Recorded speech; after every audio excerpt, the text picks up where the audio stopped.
Hello everyone and welcome to Chapter 5, the chapter on virtue of the lecture series True Dhamma, following in the footsteps of the Buddha.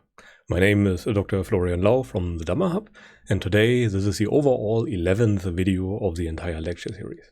Today's topic is, as you might have imagined or seen in the title, the topic of virtue, which is the most important thing when it comes to the attaining of right view, or the first stage of awakening as taught by the Buddha. But, as always, we will start this video with a short overview of the content of the entire lecture. This lecture will have about 80 slides in total, so I will likely split it into 3 pieces, as it will be too long otherwise. So it will be about 3 hours long in total. But yeah, let us just begin. What we will try to understand in this lecture is, of course, the understanding of virtue, what virtue, according to the Buddha, actually meant, because it is one of the most misunderstood topics out there.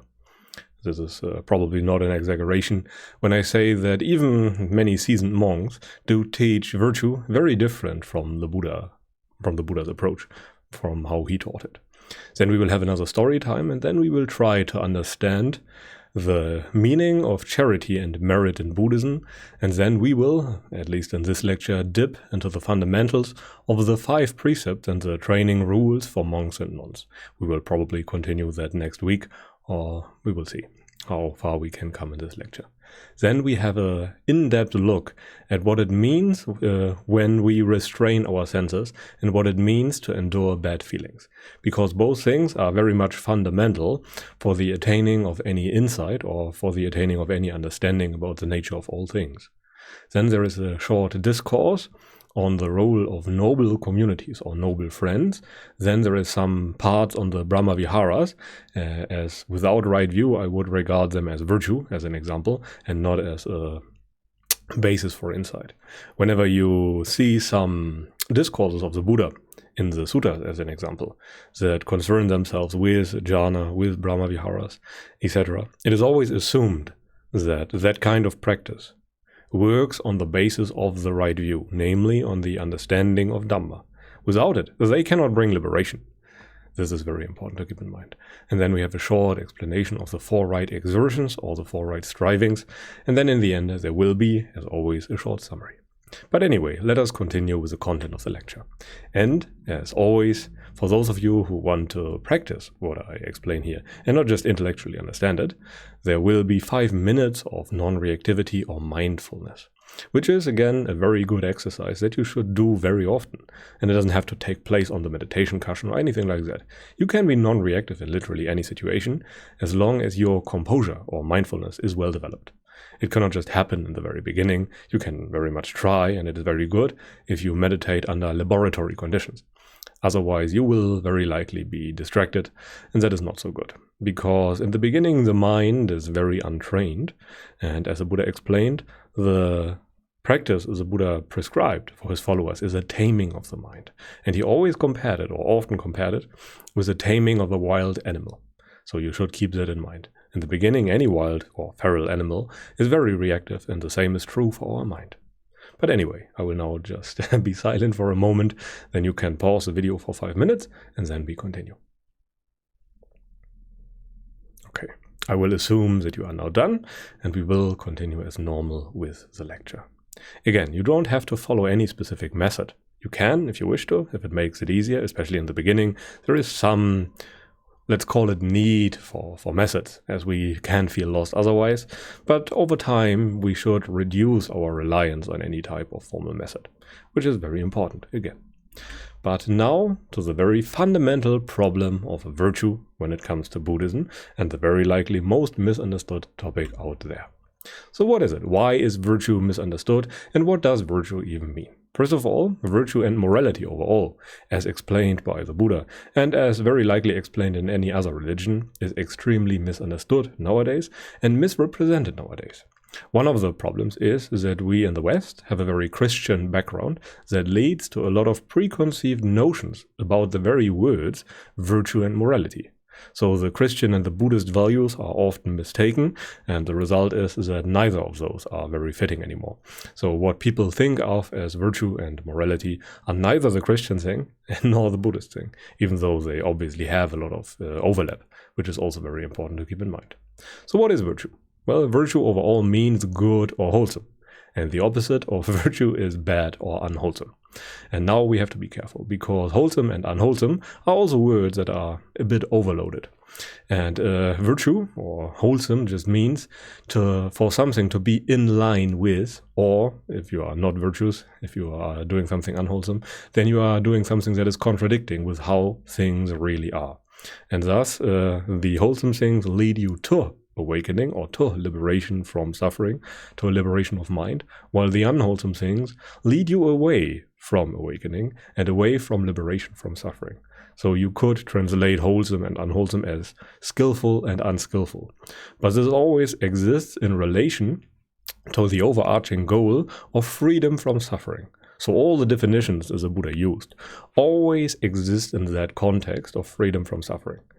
So this is also very important to keep in mind. And virtue overall emulates truth, emulates those behaviors that are necessary to attain freedom from suffering or to attain liberation. And if you want to have a very pragmatic translation of virtue, a very good one would be emotional non-reactivity. And very few people overall nowadays practice real virtue. When they talk about virtue, they mainly mean things like giving money to charity, or being a nice person, helping people over the street, giving gifts to others, giving compliments. Again, those things have a virtuous aspect. But overall, you have to be very careful, because those things in themselves, the actions in themselves, are neither good nor bad. They are neither wholesome or unwholesome. They are neither skillful nor unskillful. The skillful aspect always depends on your own motivation, on why you do something. Again, as mentioned, it is emotional non-reactivity. You always have to look into your experience and see if there is a feeling that forces you to act in a certain way. And whenever you give in to the force of a feeling, to the pressure of a feeling, then the action that follows is motivated by either greed, by hatred, or by distraction or delusion, as the Buddha called it. And that would make the entire act an unwholesome one, because the act is with the grain of the world and not with the direction of the Dhamma, which is very much, or very often, against the grain of the world. And the entire misunderstanding of virtue leads to leaving out the foundation of spirituality, and that has a lot of unwanted side effects. And while there are good and bad desires, for example, not everything that is a desire is bad. When the Buddha was asked, he said that you have to overcome desire by the means of desire. You cannot deny your experience as it is, which is very important to keep in mind. So when you don't train yourself in virtue or in emotional non-reactivity, then many of the insights that you will encounter later down the line can be very disturbing. And you have to rely on your virtue, as an example, to be able to stomach them very well. This is what the Buddha meant with virtue. Whenever he said what virtue is, he always said that any person who trains themselves in virtue does not react or act out of greed, aversion, and delusion. And this is also very important. Pretty much only breaking the precepts is always unwholesome. It is absolutely impossible that you kill willingly and intentionally any living being without greed or hatred or distraction also being present in your mind. It is very well possible that beings die due to bodily actions that you do, but there can never be intentionality involved when an action is wholesome, as an example. You cannot kill in a wholesome way. It's absolutely impossible. You cannot steal in a wholesome way. You cannot rape in a wholesome way. Again, any of those things are absolutely impossible to do. So the training precepts are very much fundamental for the attaining of wisdom. And it's very good to keep them. Otherwise, it will be very hard to attain any kind of insight, unless you obviously do them passively or follow them in a rather passive fashion. If you do not keep the precepts, then the Buddha said, then you are not too different from an animal in your behavior. But again, it's always those statements are always related to your actions and not to your character, which is also very important to keep in mind. The Buddha never said that you as a person are bad. He always related those statements to actions. He always said that a farmer is a farmer because he does farmer things. A priest is a priest because he does priest things. If a king, for example, stops doing the king things, then he is no longer regarded as a king. So our actions determine how we are regarded. And this is overall incredibly important. We can change our actions, while it might be a bit harder to change our character. But anyway, let us continue with an example about virtue. And this is a rather interesting one that helped me a lot to understand the entire topic. When the Buddha was asked what the most unwholesome thing in the world is, he responded that wrong view or wrong understanding of reality is the most blameworthy thing and is the most unwholesome thing in existence. So your wrong understanding of the world is also unwholesome, because your understanding goes against how reality really works. And Buddhism is all about understanding how reality really works. And in the beginning, as an unvirtuous person, or as a person who just starts on the Buddhist path and tries to understand everything and tries to find the way out of suffering, their thinking and their views will be like a maze. You are trapped in the middle of that, and you have to escape in some way or another. And now to a really big problem. Each person has an individual maze. So whenever someone presents you a method to escape that maze, then you have a problem, because their method very likely applies to their individual maze and not to your maze. So when he says that you should turn right or correct your view in a right turning way or something like that, then it might very well be that there is a wall and that you can't turn right, because your individual maze of views, your web of views is structured in a very different way. Your wrong views are very different from the wrong views of other persons, and you have to correct what is there in your mind.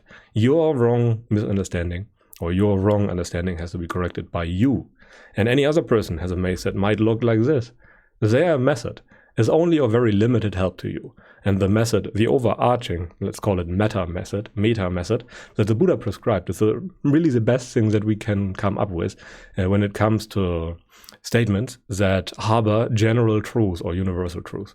You can't be more specific than what the Buddha stated. For example, in the training of virtue, in the training of understanding, in the training of all those things that the Buddha explained to us. So whenever we are stuck in such a maze, in such a web of view, as the Buddha called it, then we must escape it on the basis of our own wrong understanding of the world. And yet another person's maze might look like this. So this is very important. You simply cannot use the method of another person. Wholesome and unwholesome mean completely different things for other people, as we will soon see. And thus, you cannot just check off a list of actions that you should avoid. Those lists from other people might have very well been applicable to the experience of other people, but that does not mean that it is applicable to your individual experience. The very same action that someone does might be unwholesome for you, while it was very wholesome for them. As the motivation behind those actions might be very different, and it is very important to keep that in mind. So when you try to escape that maze, that web of wrong understanding, it must always happen on the basis of your current understanding, that you must refine and straighten out until it perfectly matches what the Buddha explained. Like we discussed in chapter 4, in the last chapter, where I tried to explain that you have to perfectly align your understanding of certain words and concepts that the Buddha taught with how reality really works, and with how the Buddha taught how reality really works. This is very important.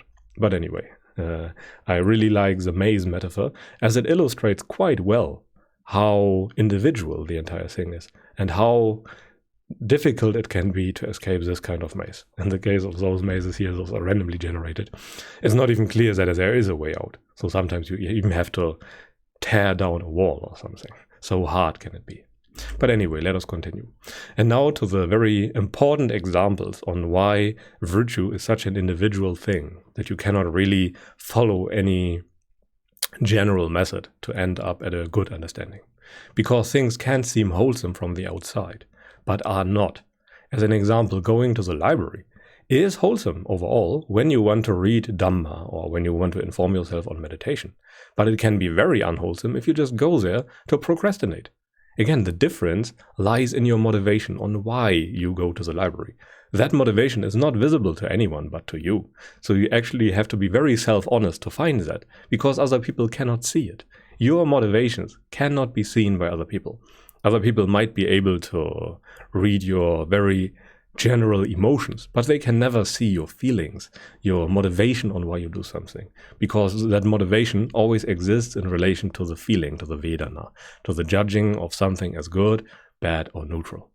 And another very good example might be lifting weights or exercising in general.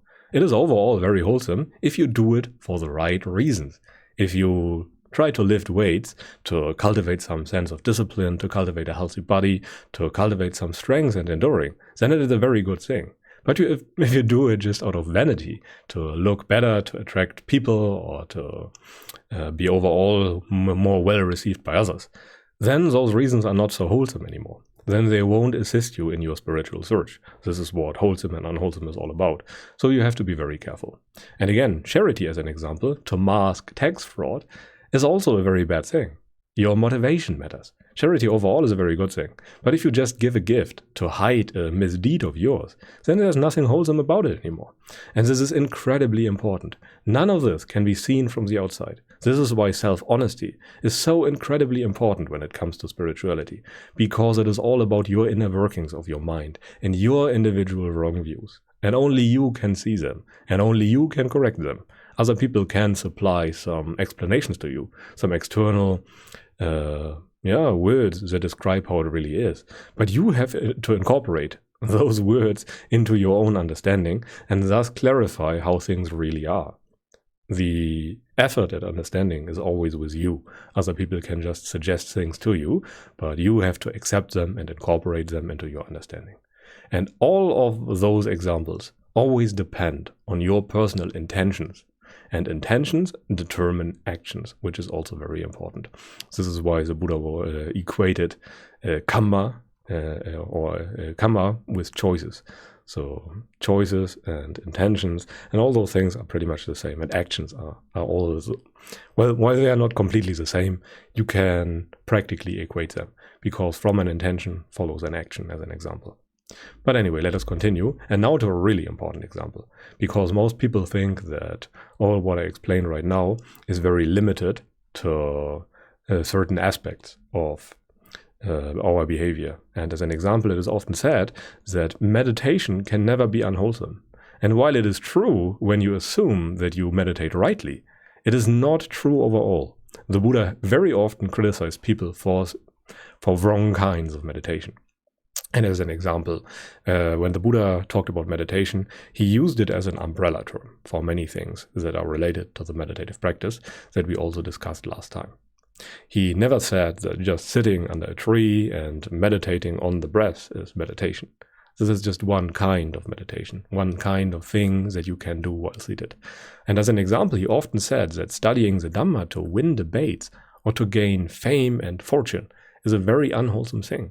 So even studying the Dhamma, the thing that the Buddha proclaimed the highest among all things pretty much, can be unwholesome if you do it for the wrong reasons. Unwholesome and false meditations are also possible. There are suttas where the Buddha said that some kinds of meditation should be called over-meditation, under-meditation, or mis-meditation. Those kinds of meditation happened with lust, hatred, and delusion. And everything that is based on lust, hatred, and delusion is always unwholesome. This is pretty much the definition of unwholesome. All things motivated by those three poisons, as the Buddha called them, are bad. And even as an example, being vegan or not eating meat can be unwholesome in the spiritual sense if you do it for the wrong reasons. If you just do it to impress other people or to hide your own feelings of, discomfort because there are animals dying, then it's not wholesome anymore. And this is very important. You have to distinguish between morality and ethics. Something can be objectively a good thing, but when your own feelings force you to behave in such a way, then it's not really wholesome anymore, and you have to reroute your intention to make those things wholesome again. And people really love to avoid real problems, and sometimes it's easier to just follow such an objective approach as, for example, meditating on the cushion, even if done wrongly, because someone said that's always wholesome, or that being vegan is always wholesome. No, at least from the spiritual context, it always depends on your own intentions behind your actions. It can never be any different. And as an example, this over, under, and mismeditation is very important, because most people nowadays meditate to get good feelings. They don't meditate to gain liberation from all feelings, because liberation of mind is liberation from the grasp of your feelings that force you to behave in certain ways. Yet if you meditate to get into some kind of very ecstatic state, or some state where you feel very good or get sudden surges of pleasure, If you meditate because you want to attain such things, then you meditate with lust.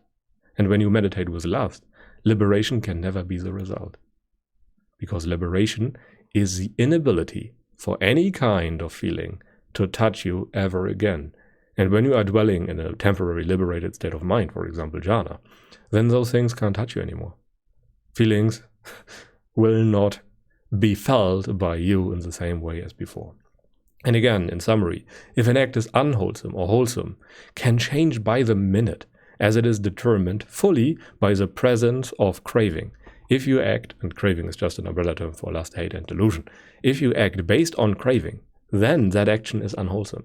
If you act based on non-hate, non-greed, and non-delusion, then that is an wholesome action, and you might do that, as the Buddha often said, for example, when he was teaching his son, who was very early in training. And again, it might be a bit discouraging to hear that, but even his son, his very young son, was more advanced when it comes to spiritual progress than most people nowadays. So it can be a very daunting task to attain stream entry, given all the pleasures that are around at just the click of a button. I mean, you can just log in on the internet and have all the pleasures in the world available to you. So again, keep in mind that even the things that are proclaimed in the suttas can be unwholesome when you do them wrongly or when you do them for the wrong reasons. Dhamma is about transcending your feelings. It is not about creating conditions where you feel nice. And if you just meditate to feel nice, then that's not wholesome. And this is a very hard pill to swallow for many people, because their idea of jhana is very different from what the Buddha taught as jhana, as we will see in chapter 6 either and chapter 7 in a lot of detail, where I talk a lot about the original idea of jhana. For example, when it comes to the Vedas, the very ancient texts that have already been ancient during the time of the Buddha, then jhana meant contemplating or musing, and not being absorbed on your breath and ignoring everything else that is too unpleasant to bear. So that is incredibly important to keep in mind. When the Buddha talked about jhana, he most of the time meant contemplative states, and he meant states where you were liberated from the body. You transcend the hindrances that are tied with the body. Sloth, for example, all those things are bodily, in a sense. You feel them in the body. Even doubt is felt in the body. So when you transcend the 5 hindrances, then you can attain the first jhana. And all the meditative states of samadhi, I don't like to call it concentration, because it's not a good translation. In Germany, we call it Sammlung, which is the gathering of the mind. It's connectedness of your perception of non-self, pretty much. But more on that later. It will be too much for now. So what is the real view on virtue? Now we will try to make that clear once and for all. The entire moral training pretty much boils down to emotional non-reactivity, to not acting based on greed, aversion, or delusion. Or to make it even more immediate and pragmatic, it is about resisting your unwholesome impulses. Your mind will present you with all kinds of rationalizations to act in a certain way based on greed, hate, and delusion. Those impulses follow the presence of craving. And impulses of not wanting something or distracting yourself are pretty much always unwholesome, or are always unwholesome, given that there is greed involved. And the goal is to cultivate mental non-reactivity towards those states. So what you try to do is restrain your mind in a way that you are no longer forced to follow those impulses. And as we have understood before in certain experiments, the fact that there is a feeling present, or the fact that there is craving present, is already very unpleasant. And you will unravel that fact, when you restrain your senses and do not give in immediately to a craving. Yeah, so when you meditate and encounter an urge, you want to let that urge go. You can't really actively do that, but it's good to make an effort. You can also let them be and let them come. Those are increasingly difficult stages of the very same thing. Sometimes your mind is still concerned with things when they are there, but it's already possible to let them go in a way. And in the end, it's pretty much, it doesn't really matter what comes your way. You already let it go as soon as it comes, because you realize that it is not yours. But that can only happen on the basis of understanding and insight. And virtue overall, the entire body of virtuous behavior, emulates the principle of Dhamma, the principle of non-self.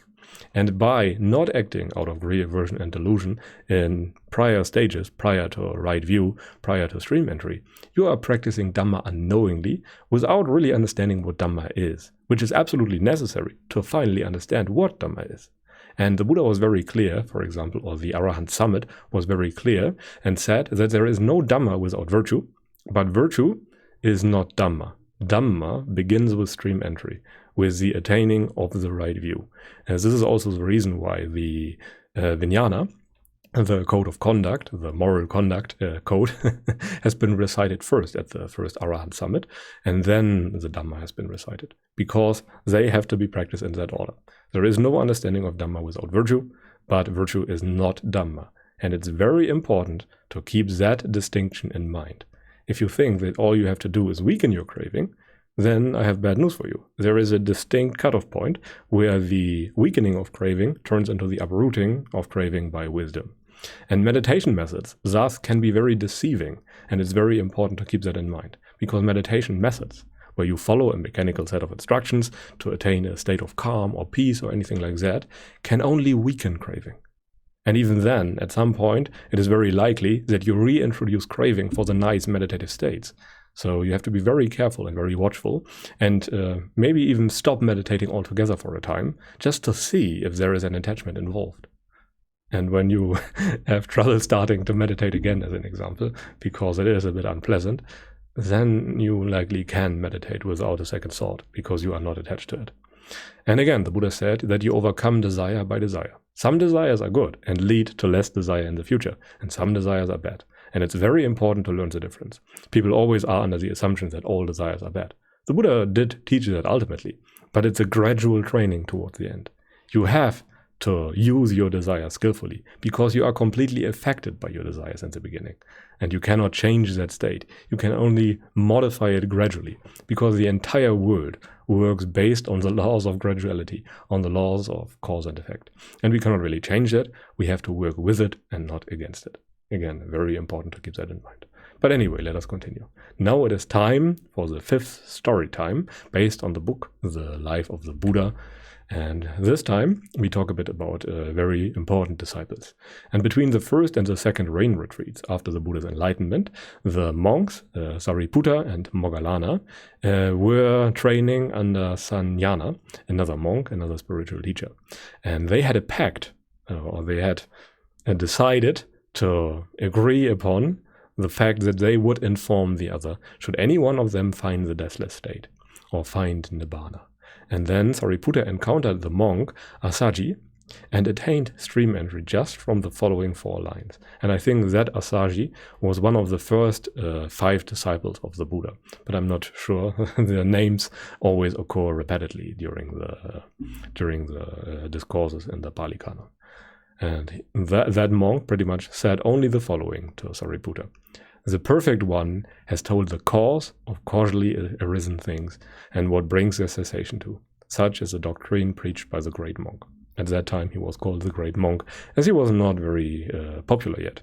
His teachings were not very firmly established, as he was very young. The Buddha was only 37 at that time, and that was regarded as way too inexperienced to be a great teacher by many people. So he had to gather a reputation to actually be able to teach other people who have some preconceived notions about reputation and the greatness of teachers. And Moggallana saw Sariputta returning from that conversation with Assaji, and he has noticed how peaceful he was looking. And he asked him if he has found the deathless, and Sariputta said, yes, indeed, I have found the deathless. And he repeated the statement to Moggallana, and he too attained the vision of the Dhamma. And the vision of the Dhamma is just another synonym for stream entry or attainment of the right view. So he understood what the Buddha was talking about. And from that moment onward, you cannot really take any other teacher seriously, which is also very important to keep in mind. Yeah, and the lay names of both were Upatissa and Kulita. When you become a monk, you get a new name, and becoming a monk is regarded as taking another birth, just as laying down your robes is regarded as dying, as an example. And then both decided to go to the Buddha, and they took all the followers from the teacher they had with them from Sanjana, and they went to the Buddha to receive further teachings on the Dhamma to speed up their progress towards full liberation. And Sanjana puked hot blood and died out of humiliation at that point, which is also something that some of the teachers did back then, and puking up hot blood is almost always equated with dying. And the Buddha saw Sariputta and Moggallana coming in the distance, and he announced them before they even reached the Buddha as being their chief disciples. Then they started training as soon as they reached the Buddha, and Moggallana attained the deathless, namely Nibbana, after only 7 days of practicing jhana. And Sariputta did the same, but he had a bit higher ambitions, and it took him 14 days to really understand all the aspects of reality, all the aspects of the jhanas. He was practicing jhanas to reach full liberation. I think you can read that up in Majjhima Nikaya 111, where the path of Sariputta to full liberation is explained in a lot of detail. And he was pretty much practicing the 1st to the 8th jhana, and then the cessation of perception and feeling. And upon emerging from that state of the cessation of perception and feeling, he understood everything and became an arahant with taints destroyed. And shortly after, the monk Ananda, who later became the personal attendant of the Buddha, joined the order of monks and attained stream entry. And the monk Devadatta, who will be an antagonist of the Buddha later, gained the ordinary supernatural powers during that time. So a lot of people went forth into homelessness at that time, which is also important to keep in mind. But now to a short section on charity and merit, which is also very important, as it is a very misunderstood topic nowadays. So what is the idea behind merit? Merit, or charitability, is a central concept, if not paradigm, in Buddhism, and is very widespread in Buddhist countries, as an example. It's not uncommon that the giver offers thanks to the receiver, which is very odd to Western people when they see that. And merit pretty much always just means beneficial past choices. It is the sum of your past choices that you did. And as an example, it can be practiced as dana towards monks, where you give either money to a monastery or food to monks. And making merit pretty much just means creating causes for future happiness or future prosperity. So there's nothing really mythical about it. It is just cause and effect at work. So all kinds of success pretty much depend on the same principle. Whenever you want to gain something, you pretty much must offer something to other people. This is even true for capitalism, as an example. People who have a lot of money, unless they cheat other people or steal the money, usually offer something of greater value. Even Jeff Bezos, who is, I think, CEO of Amazon or something, offers a lot of value to society. Sure, he also does a lot of bad things, but in some, people value what he does more than they dislike the bad things that come with Amazon, as an example. And again, that's not mythical. Whenever you give away something, you will get something in return. It's just not always monetary, as an example. And the Buddha was very clear that the gift of Dhamma is the greatest gift that you can receive. So when you give some money away to a monastery and receive very beneficial teachings on Dhamma and attain the supreme happiness, then that's much better than getting money. But yeah, this is the greatest gift. And if you are interested in Dhamma, you have already spectacular past merit, because you need a very specific prior mindset to even be interested in the idea of Dhamma. So if you watch such a lecture as this, consider yourself very fortunate, because it is a very rare thing. It is always a niche interest, and it will always be a niche interest. Again, that is very important to keep in mind. Okay, but how did the Buddha portray the idea of merit? As an example, we have a 2-part citation from the suttas here, where the Buddha explained a hierarchy of goodness when it comes to attaining merit.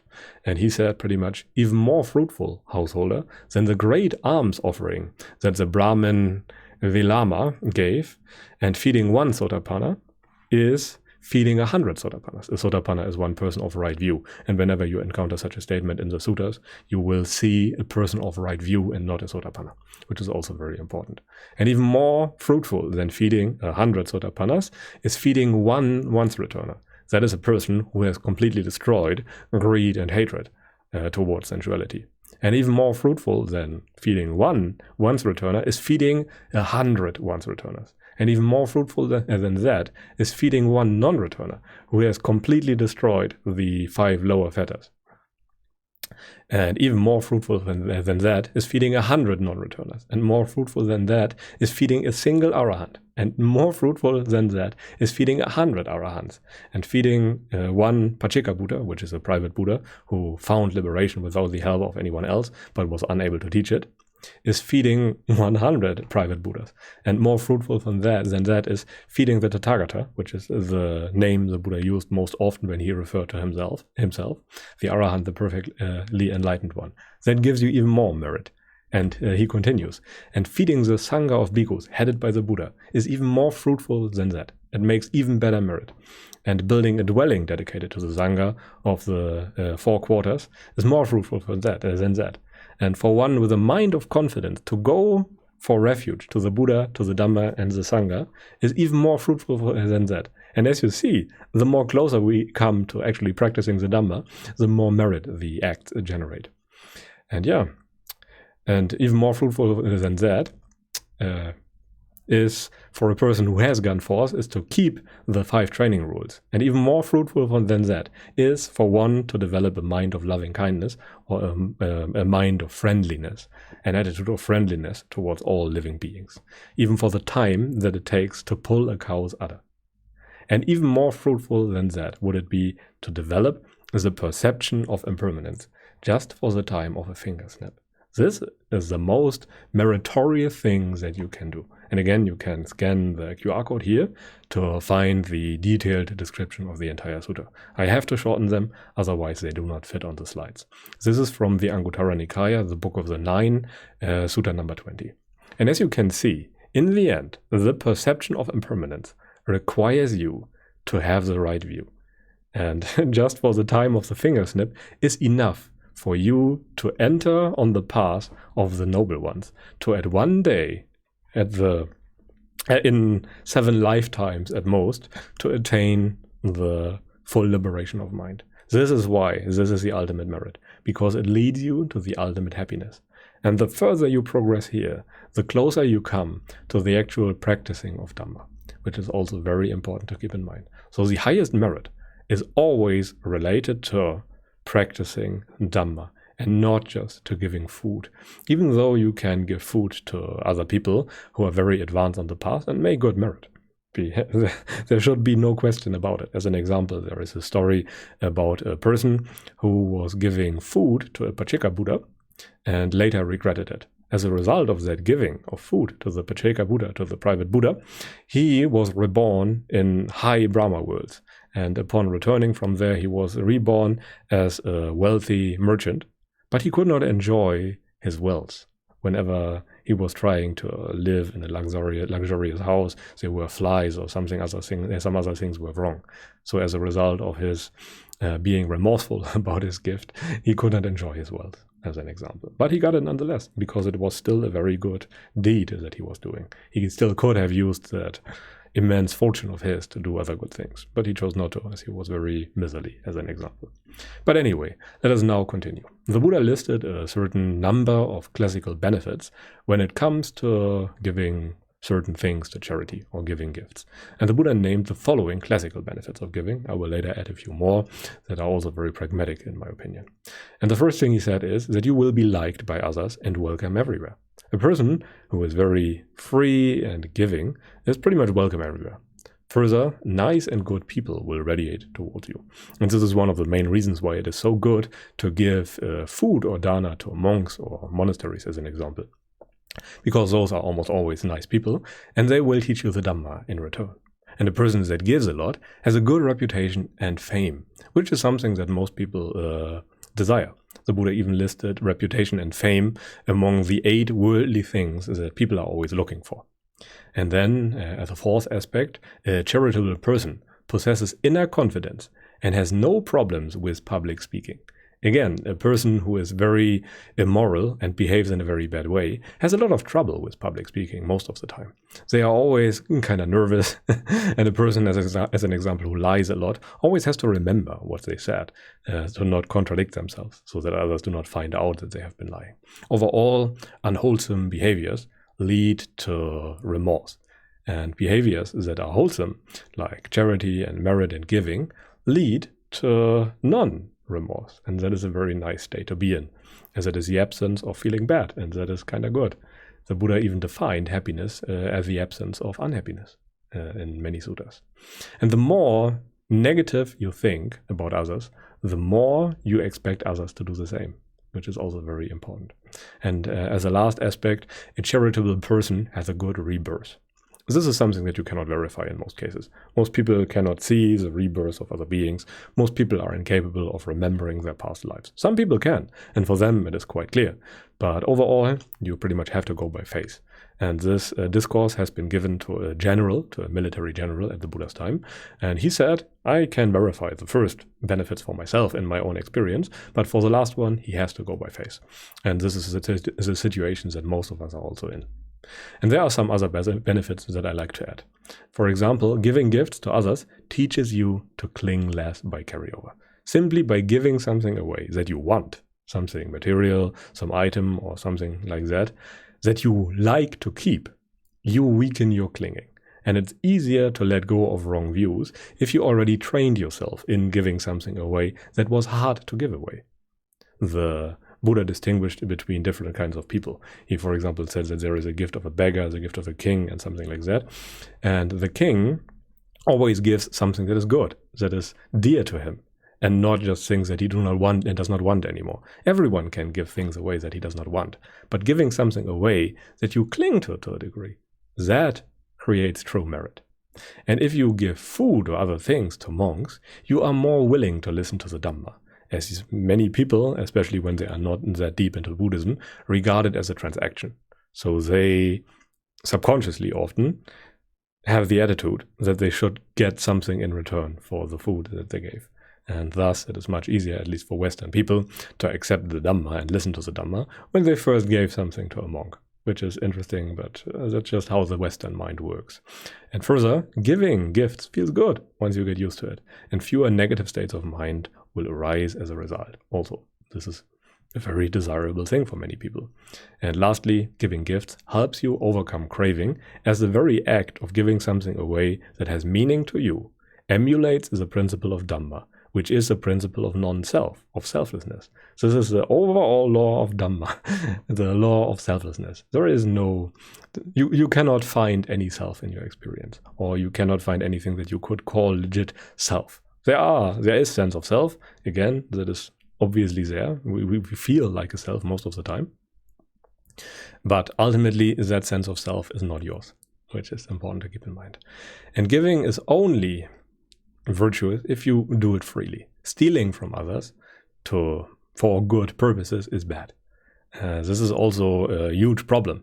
A society, as an example, that is run on charity is much better than a society that is where people are forced to give away their money against their will. If people pay their taxes freely because they are well used, then that is not a problem. That is a gift freely given in a sense, because those people could live somewhere else. But if taxation, as an example, becomes a really big problem and people don't want to pay the taxes because the government is corrupt or something like that, then that is not something good anymore. Even though it is technically a gift, it is not a gift that is given freely, and thus it is more like the government stealing money from you and then using it in a way where it does not bring proper fruit. And in those cases, it would be better if people were just self-organizing in charitable communities and doing all those things themselves. But this is a digression. So now to a gradual example of how you can actually cultivate this kind of merit, those kinds of charitability.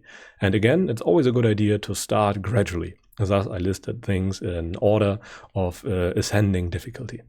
First of all, it can be very easy to give compliments to others for their virtues. Lies, as an example, are not allowed. Those compliments should always be sincere, and they cost nothing. Yet we rarely use the opportunity to give a compliment to another person, to compliment their virtuous behavior, as an example. But again, you should not compliment someone on their height or something like that. It should be something that they are responsible for, like their virtue. If someone gives money to a good purpose, then by all means it's a good idea to compliment them. And if you have a natural resistance towards it, it's even more beneficial, as you have to go against your craving to give that compliment, and thus you will benefit greatly from it, because it will lower the threshold that is required for you to do good. And giving time, as an example, is also a very good thing by volunteering. Like in Germany, we have Freiwillige Feuerwehr, which is being a volunteer firefighter, as an example. We are organized very freely when it comes to fighting fires in Germany, in many cases, apart from the big cities who have those firefighter jobs. But in the countryside, people do it just because they want to. They give their time freely for a good cause. And that is something that everyone can do. You can work in a soup kitchen. You can just decide to do something for other people. Even such a lecture is an act of giving, because I don't really get anything in return for that. I just do it because I want to do it, because I want to help other people. And another thing that you can do is to rebuy pirated digital goods. This is something that most people are not aware of, but downloading books or movies is an act of stealing when it comes to Buddhism. And most people ignore that all the time. So you could rebuy those goods that you pirated in the past. This is also a very meritorious thing to do. And it's also a good idea to invest more effort into holiday gifts, as an example. This might cost a bit more money that you hold dear. Thus, it is a good idea to give it away, to learn about non-craving, etc., and to follow the principle of non-self. And then you could give to charity, which is also great, but make sure that the money is not abused. The Buddha always said that the receiver purifies the gift. So if the organization you give money to is a very good one, then it's preferable to give money to an organization which is bad and does not manage the money very well, and it's probably not working for a very good cause. For example, I would always be very careful when it comes to giving money to political parties, because politics is corrupt in most places in the world. So it might be a better idea to just give money to monks. Even though not every monk is practicing the good Dhamma, it's still better than giving the money to politics. And the last one is obviously to give dana to monks. It's nearly impossible to not be a good thing. And now we come to the last part of today's lecture, or we will just dive into it in some level of detail, because we will stop in the middle or something. And this is a chapter on precepts and training rules. And when the Buddha talked about his training, he always assumed an order in which you should train. You cannot just start at the end and try to understand all the very advanced suttas. You should start in the order as stated by the Buddha. And the Buddha said in Majjhima Nikaya number 107 the following. So you can again scan the QR code if you wish. So when the Tathagata, the Buddha, obtains a person to be tamed, he first disciplines him thus. Come, monk, be virtuous, be restrained with the restraint of the Patimokkha, be perfect in conduct and resort, and seeing fear in the slightest fault, train by undertaking the training precepts. This is always the first step. Before you do anything else, even formal meditation, this is what you should perfect yourself in. You should have a solid foundation of virtue, and all those things refer to virtue in some way or another. Only then do you have the necessary foundation of understanding the Dhamma properly. There are many preconditions that have to be there for you to make a breakthrough to the Dhamma, to attain the right view. But again, this is a very solid foundation, and you should do all those things if you can. Even if you are not a monk, being restrained, being virtuous is absolutely necessary. Being a layperson is not an excuse to behave immorally. Moral behavior is not reserved to monks by any means, even though people sometimes think that way. They always try to throw away the baby with the bathwater. When you cannot do something perfect, you don't try anything at all, which is a very wrong view, by the way. You should always try your best, and a layperson can absolutely attain the right view. A layperson nowadays, and I'm very certain about that, can even be an arahant if they wish to. Because the external circumstances have changed since then. We have a lot more time at hand. And if you, for example, saved up some money and live off your saved money and just meditate, then there is nothing in your way to become an arahant as a layperson. It is possible, absolutely. And then the Buddha gave a simile when it comes to the training in morality, as an example, or the training in the Dhamma. And again, I will just read it to you. It is from the Anguttara Nikaya, Book of the Threes, number 101. And he compares the training as described by the Buddha with purifying gold. And he said, monks, there are gross defilements of gold, or gross defilements of the mind. And he compared those two. For example, soil, grit, and gravel, those are gross defilements of gold. And now the soil remover or his apprentice washes the gold, rinses the gold, and cleans it. He takes the ore and cleans it very thoroughly, and then he tries to remove the middle gross defilements like fine grit and coarse sand, and then the fine defilements like fine sand and black dust. And only then will he start smelting the gold. So he meets the necessary preconditions for purifying the gold. You have to progress in order. If you are still killing living beings, then you cannot understand the Dhamma on that basis, even if you try not to insult people. It is still good not to insult people, but you have to get rid of those gross defilements first, because they will give rise to finer defilements in the process. If you are still a very bad person, then you can't understand the Dhamma. It's incredibly important to keep that in mind. And again, then the person can smelt the gold and remove the dross from the entire process. And so too, monks should first remove gross defilements of the mind, like bodily, verbal, and mental misconduct. Then he should remove sensual thoughts, thoughts of ill will, and thoughts of harming, namely practicing the Brahma Viharas pretty much. Then thoughts about his relations, thoughts about his country, and thoughts about his reputation. Those should then be removed on the basis of the other things already been done. Because if those other things are still there, then the more subtle defilements will always resurface, because they have fertile ground to find a footing. And then there should come a time when his mind becomes internally steady, composed, unified, and concentrated. And on the basis of such a mind, can you understand the Dhamma and attain the right view? Okay, let us now continue. Again, this is a very important slide on emulating the Dhamma. Virtue is like being a child who tries to emulate the parents without understanding what they are doing. It is necessary. The child cannot understand in any other way, and a new trainee or a child does not know right from wrong. Thus you have to imitate the noble ones, those people who have understood the Dhamma, to make progress. And thus you act in line with the Dhamma, in line with the principle of non-self. And this can be achieved or supported by keeping the training rules and keeping the precepts. And this works without yet fully understanding the Dhamma. You should still make an effort at trying to understand everything the Buddha said in your experience, very important, not just intellectually. And thus there is a mere basis for further progress. It is very necessary, but it's not it. It's not the Dhamma yet. And now we come to the last slide for today, namely the slide on the 5 training precepts. And the most fundamental rules are as follows, and those should never be broken under any circumstances. Those are rules that separate humans from animals, as the Buddha said. And the first one is do not kill, do not steal, do not engage in sexual and sensual misconduct.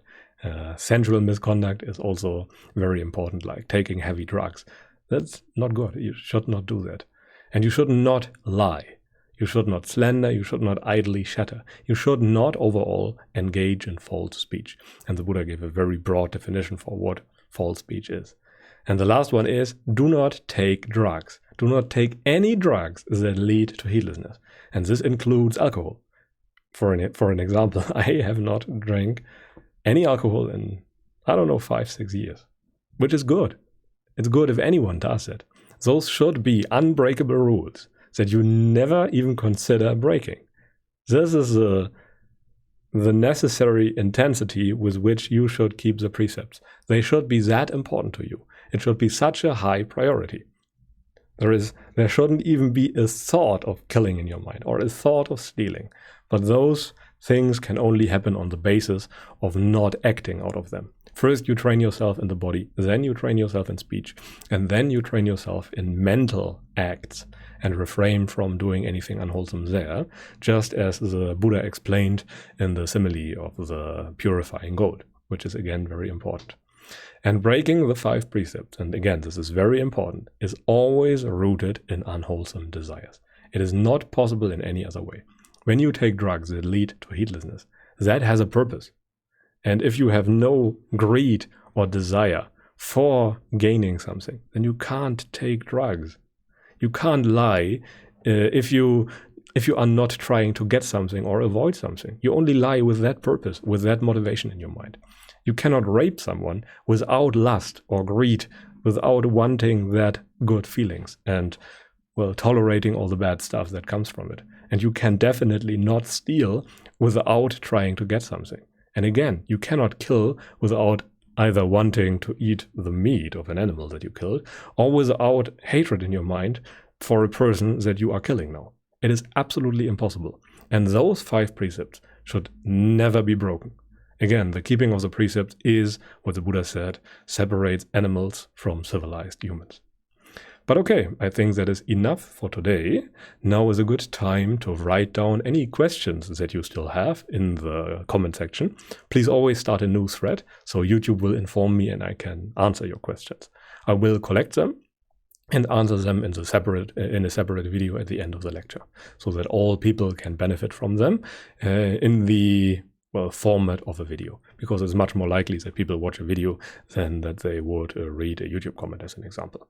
But yeah, if you have anything in mind that is not completely clear, feel very free to ask a question about it, and a noble friend of mine and I will try our very best to answer all those questions. So by all means, do not hesitate and ask your questions. Okay, but this is pretty much it for today.